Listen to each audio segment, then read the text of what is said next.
ሰላማችሁ በክርስቶስ ኢየሱስ ስም ይብዛ።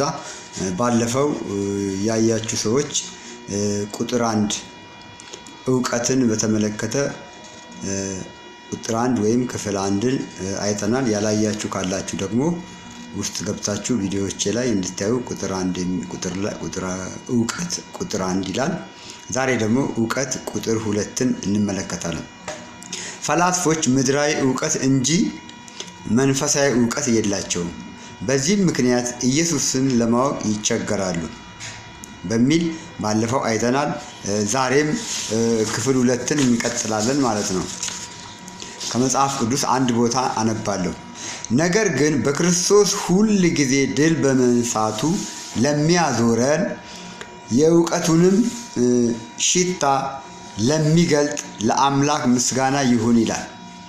ደግሜ አነባዋለሁ። ነገር ግን በክርስቶስ ሁል ጊዜ ድል በመንሳቱ ለሚያዞረን በእኛም በየስፍራ ሁሉ የዕውቀቱን ሽታ ለሚገልጥ ለአምላክ ምስጋና ይሁን ይላል። ሁለተኛ ቆሮንቶስ ምዕራፍ 2 ከቁጥር 14 ላይ ያለውን ያነበብኩት፣ እናንተ እስከ 16ም ሙሉንም አንብቡ ጊዜ ካላችሁ። ስለዚህ ምድራዊ አዋቂዎች ወይም ፈላስፋ የሚባሉ አወቁ፣ ገነኑ፣ ረቀቁ፣ መጠቁ፣ ተመራመሩ፣ መረመሩ፣ ገለጡ፣ ተገለጡ የተባሉ ሰዎች ሁሉ ፈላስፎች ይባላሉ፣ ምድራዊ አዋቂዎች ይባላሉ።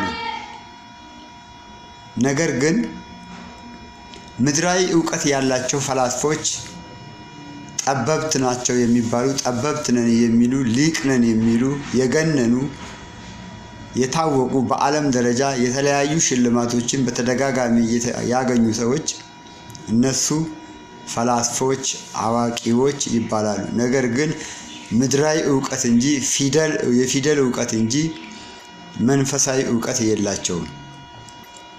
ጳውሎስ ሲናገር ባለፈውም እንዳየነው ጳውሎስ የራሱን ዕውቀት ታላቅነቱን ዕውቀቱን ሁሉ ትቶ